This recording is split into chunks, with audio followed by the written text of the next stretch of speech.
Yo tout le monde, j'espère que vous allez bien et aujourd'hui on se retrouve en détente max comme d'habitude et aujourd'hui on va parler d'un sujet et pas des moindres. Si je vous dis Al Pacino, Francis Ford Coppola, ça vous dit quelque chose? Et oui les amis, aujourd'hui on va parler du film Le Parrain et de tous les dessous de tournage et de préparation du film qu'il y a eu. Sur ce, je tarde pas plus, je vous laisse avec l'intro et on se retrouve pour un sujet des plus croustillants. A tout de suite.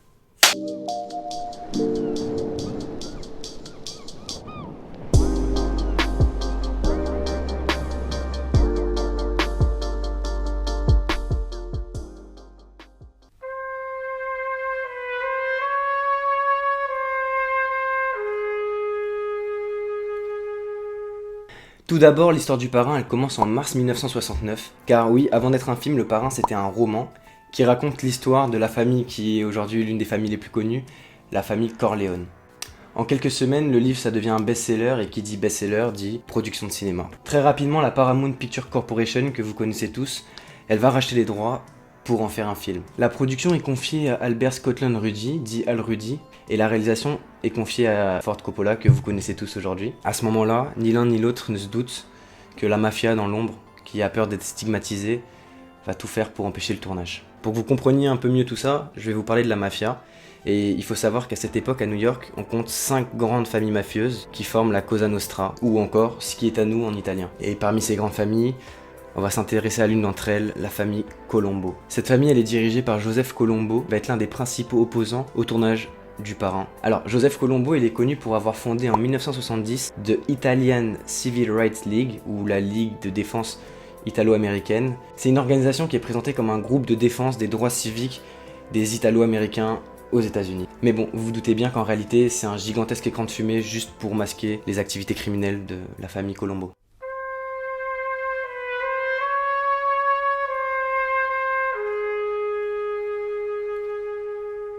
Maintenant, revenons au tournage. Quand Paramount annonce la production du film, ce qui lui fait le plus peur à notre ami Joseph Colombo, c'est que le film mette en lumière les activités de la mafia. Et donc, une guerre commence entre la famille Colombo et la production du film.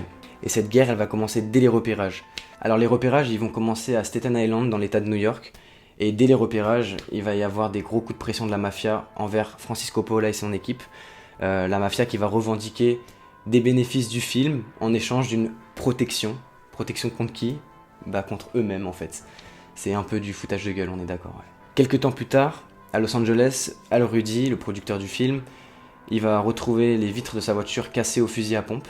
Et bien évidemment, la mafia, ils vont pas s'arrêter là, puisque quelques jours plus tard, il va recevoir des menaces sur le téléphone de son hôtel. Et en parallèle, la société Guff Western, qui est la société mère de Paramount, va être évacuée suite à des appels à la bombe. Donc autant vous dire que ça commence à être un petit peu chaud pour le tournage dès le début, avant même que le tournage commence. Ça sent pas bon cette histoire. Bon, suite à tout ça, Al Rudy il est pas fou et il va commencer un peu à flipper et il va accepter du coup de rencontrer Joseph Colombo pour peut-être trouver un arrangement.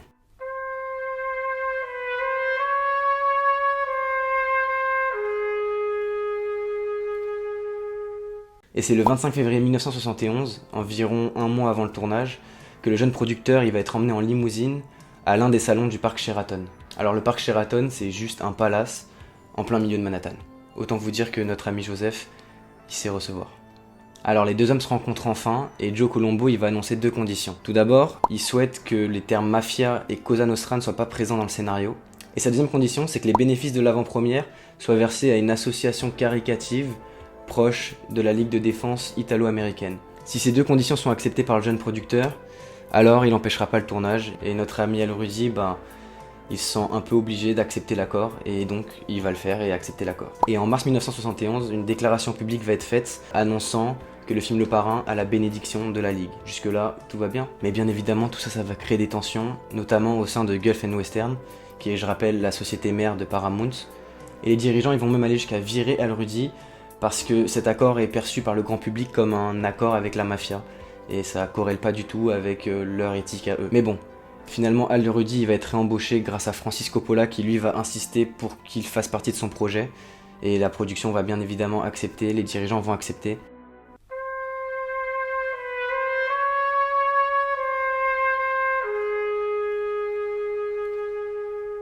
Bon, malgré tout, suite à cet accord et toute cette merde qu'il y a eu, le tournage va quand même avoir lieu, et tout pour l'instant a l'air de se passer au mieux. Grâce à cet accord quand même, les problèmes de production ils vont être résolus, et même selon certaines sources, la famille Colombo va même aider la production et faciliter l'accès au lieu de tournage. Par exemple, les hommes de Colombo ils vont faire du porte-à-porte à Staten Island, où va être tournée la scène d'ouverture du film.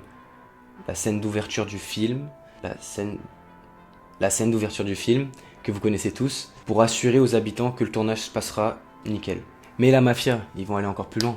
Ils vont aller jusqu'à infiltrer l'équipe du film, et même le casting du film.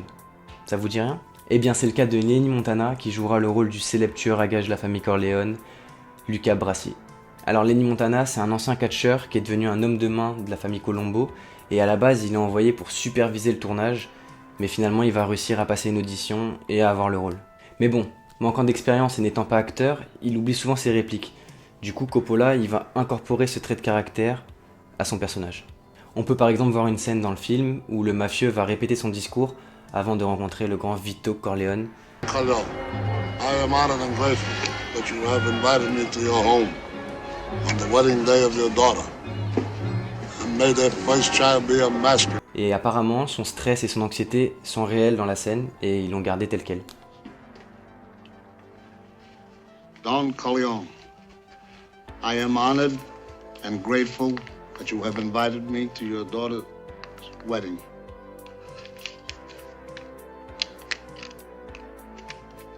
On the day of your daughter's wedding.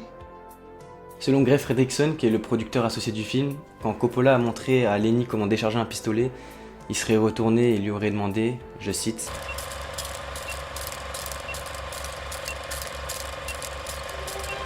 « Hé, petit, il plaisante ou quoi ?»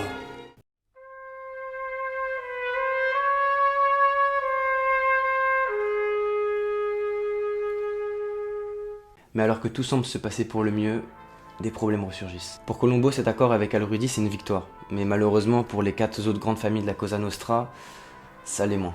Et c'est là que les problèmes recommencent. Eh oui, n'étant pas précisément au courant de l'accord passé entre les deux, les familles s'inquiètent pour la mise en lumière que ça va mettre sur leurs activités. Alors elles vont décider de remédier à ce problème en tentant d'assassiner Colombo. Ouais, juste ça. Le 28 juin 1971, soit 66 jours après le début du tournage, le drame a lieu et lors d'une conférence de la Ligue italo-américaine, un homme se faisant passer pour un photographe va tirer à 3 reprises sur Colombo et il va le toucher à la tête. Et malheureusement, il finira par être paralysé pendant les 7 années qui suivent et puis il finira par décéder d'un arrêt cardiaque en 1978.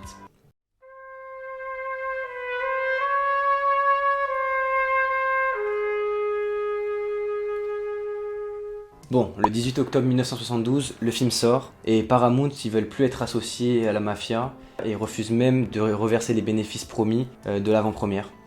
Et ils vont même aller jusqu'à interdire la projection aux mafieux. Ouais, on peut le dire, Paramount, ils ont porté leurs couilles. Ouais. Mais bon, facile, quand Colombo est paralysé dans un lit d'hôpital, c'est sûr que c'est plus la même chose. Mais bon, notre ami Al Rudy, lui, c'est un homme de parole. D'après Vanity Fair, il va aller dérober des copies du film pour faire une projection privée à New York, avec la mafia. Et selon un témoignage, je cite, « Ils étaient fous de joie, le projectionniste m'a dit que c'était la première fois qu'il touchait un pourboire de 1000 $. Autant vous dire que la projection privée s'est plutôt bien passée. Pour les suites du film, le Parrain 2, le Parrain 3 que vous connaissez tous aussi, Francis Coppola il a plus jamais rencontré ne serait-ce qu'un problème avec la mafia, et ça va même plus loin que ça, puisque le Parrain aurait eu un impact si important qu'il aurait même influencé les mafieux eux-mêmes. Ils auraient même été flattés par la représentation élogieuse que le film leur a fait.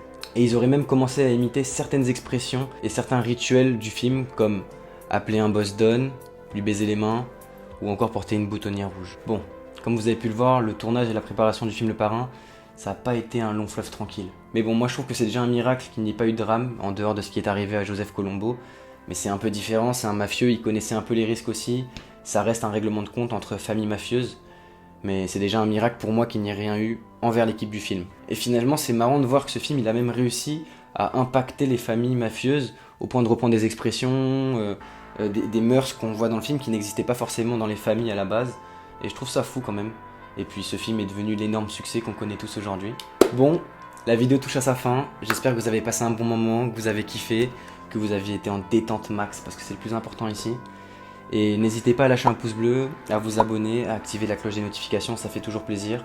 à me dire ce que vous avez pensé de la vidéo dans les commentaires, sur toute cette affaire. N'hésitez pas à donner votre avis, je regarderai avec grand plaisir.